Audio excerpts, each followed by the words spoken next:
కుంభరాశి వారి యొక్క ఫలితాలు. అయితే ఈ వారం మీ గోచార గ్రహగతులు కనుక చూసుకున్నట్లయితే కనుక కొంచెం అనుకూలమైనటువంటి వాతావరణమే కనపడుతోంది. అయితే అనుకున్నంత డబ్బు లేకపోయినా, అనుకున్నంత డబ్బు సంపాదించలేకపోయినా కూడా మీ ముఖ్యమైన అవసరాలు తీరడానికి, ముఖ్యమైన పెట్టుబడులు పెట్టడానికి మాత్రం డబ్బులు చేతికి అందుతాయి. కాకపోతే డబ్బులు వచ్చినట్టు ఎక్కువగా ఖర్చు అయ్యే అవకాశాలు ఉన్నాయి. కాబట్టి దుబారా ఖర్చులు తగ్గించుకోవడము, అనవసరమైన ఖర్చులకు దూరంగా ఉండడం మాత్రం ముఖ్య సూచన. అయితే ముఖ్యమైన పెట్టుబడులు పెట్టడానికి భూములు, గృహాలు, యంత్ర పరికరాలు లేదా ఎలక్ట్రానిక్ గాడ్జెట్స్ కొనుగోలు చేయడానికి బాగా ఎక్కువగా ప్రాధాన్యత ఇస్తారని చెప్పొచ్చు. అలాగే మీ జీవితాన్ని మలుపు తిప్పేటటువంటి నిర్ణయాలు తీసుకోవడము, లేదా ముఖ్యమైనటువంటి ఏదైనా ఫిక్స్డ్ డిపాజిట్లు వేయడానికి కానీ, లేకపోతే కనుక ముఖ్యమైనటువంటి ఏమైనా పాలసీలు కట్టడానికి కానీ మీకు చాలా అనుకూలమైన వాతావరణంగా కనపడుతుంది. అలాంటి పెట్టుబడులు యోగిస్తాయి. మీకు కుటుంబ సభ్యులకి సంబంధించినటువంటి ఖర్చులు మాత్రం విపరీతంగా పెరుగుతాయి. కాబట్టి సంతానం వల్ల అవ్వచ్చు, లేదా పెద్దల వల్ల అవ్వచ్చు, పిల్లల వల్ల అవ్వచ్చు, వాళ్ళ ఆరోగ్యం గురించి, చదువుల గురించి అవ్వచ్చు, లేదా మీ ఇంటి పరమైనటువంటి వెచ్చాల గురించి అవ్వచ్చు, ఏదైనా సరే మీకు ఖర్చులు విపరీతంగా కనపడుతున్నాయి. కొన్ని వస్తువులు చెడిపోవడమా, కొన్ని వాహనాలు చెడిపోవడమా, ఇలా ఏదైనా కొన్ని రకాల ఈ యొక్క వ్యవహారాలు రావడమా క్షణంగా, ఇలాంటివన్నిటి కూడా మీకు ఇబ్బంది పెడతాయని చెప్పొచ్చు ఆర్థికంగా. ఏదైనా సరే అప్పుల విషయంలో కూడా జాగ్రత్తలు తీసుకోవాలి. అయితే అనవసరంగా రుణాలు చేసినా, అనవసరంగా అప్పులు ఇచ్చినా కూడా ఇబ్బందులు పడతారు. కాబట్టి ఎవరు పడితే వాళ్ళకి అప్పులు ఇవ్వడం మంచిది కాదు.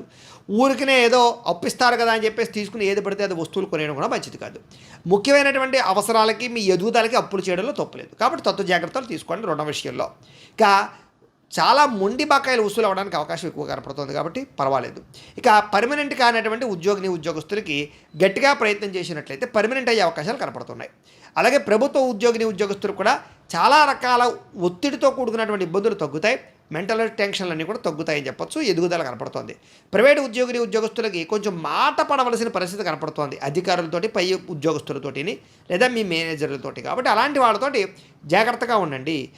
అలాగే మీ తోటి ఉద్యోగస్తులతో జాగ్రత్తగా వ్యవహరించండి. కోర్టు వ్యవహారాలు, పోలీస్ కేసులు, ఆస్తి వివాదాల యొక్క సమస్యలు మిమ్మల్ని ఇబ్బంది పెడతాయి. ఏదేమైనా కూడా వాటి వల్ల మీకు నష్టమేమీ లేదు. ఖచ్చితంగా పెద్ద మనుషుల యొక్క సహకారంతో, ముఖ్యమైన వ్యక్తుల సహకారంతో వాటి నుంచి బయటపడే ప్రయత్నం చేయగలరు. ఇక ఎన్ఆర్ఐలు అంటే ఇతర దేశాల్లో ఉండే భారతీయులందరూ కూడా చిన్న ఉద్యోగ సమస్యలు కానీ, ఆర్థిక ఇబ్బందులు కానీ ఉంటే కనుక వాటి నుంచి బయటపడే మార్గాలు ఈ వారంలో మీకు రాబోతున్నాయి.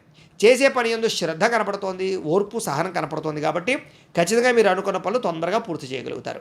ఎలాంటి పరిస్థితుల్లోనైనా సరే మీరు అనుకున్న పనులు పూర్తి చేసేదాకా కూడా మీరు నిద్రపోరు, అంత ఇంట్రెస్ట్గా పనులు చేస్తారు. కాబట్టి మీకు సక్సెస్ రాబోతుంది ఈ వారం. ఇక విదేశీ ప్రయాణాలు లాభిస్తాయి. కాబట్టి వీసాల కోసం ప్రయత్నం చేయొచ్చు, లేదా వ్యవహారాల కోసం అనుకూలించే వాతావరణం కనపడుతుంది, ప్రయత్నాలు చేయొచ్చు.